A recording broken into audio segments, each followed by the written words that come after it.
Welcome back to another episode of Rules, Studies, and Information, where we talk about rules for the first or second edition game. In my case, I've used what I've liked from pretty much each one. Some of you might call it home brewing. I just call it using the best features from both games to make the game make sense to my players and to me. Also, some of the stuff written in first edition, not the best. So here we go. We're going to talk just simply today about charisma. I'll try to raise this up and keep it so you can see it. Charisma is the physical attractiveness, persuasiveness, and personal magnetism of the character. Special note, and this is important, as a longtime D&D player and dungeon master, I've never used the comeliness ability score. It has always felt tacked on, and most people that I've played with and met think that it's unimportant. It adds little to no value to the player character or the game itself. We do not use the ability score comeliness. Gary Gygax swung for the fences and missed. And to be honest, there are a few problems with the book Unearthed Arcana, although it is a wonderful addition to the original hardcover books. The charisma score is most often considered the waste number when it comes to character building. This often hurts the character, for if they are seen in the game as ugly and or ill-mannered, then the character might not be regularly talked to by non-playing characters, monsters, or other things in the game.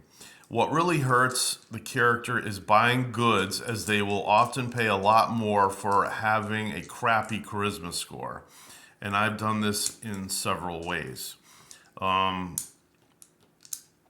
Generally, the player might be talking for his character, but the stuff coming out of his mouth is not really what he's saying at the table. It's what the NPC perceives. And a lot of the times, the NPC will either get offended or ignore the character if his score is really low, like around 6 or lower. The most important item here is reaction adjustment, which is used to gauge the monsters or NPC's initial reaction in encounters around them, not in shops or out in the wilds. Charismatic proficiency checks or saves, as you might call them oftentimes. Etiquette, singing, local history, disguise, and gaming. There might be some other charisma proficiency checks in the other books, as far as, the cleric's complete book, the thieves complete book, those brown kind of tan looking, leathery looking books that some of you still have out there.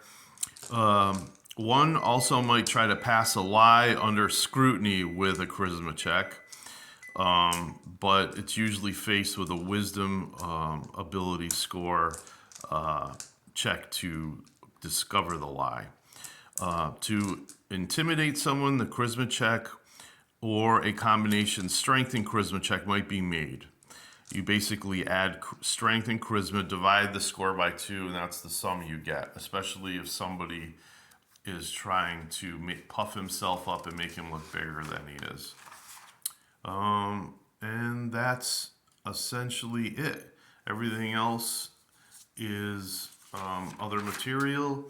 And I just want to say, too, that I have allowed characters to seduce other NPCs in the game, usually with a difficulty modifier, because, when they know that they're good looking, it's going to be easier, but the DM should ask himself questions. Is this person willing to hop in bed with somebody almost immediately? Are they willing to cheat on their spouse? And other things might play a factor in that role. All right, thank you.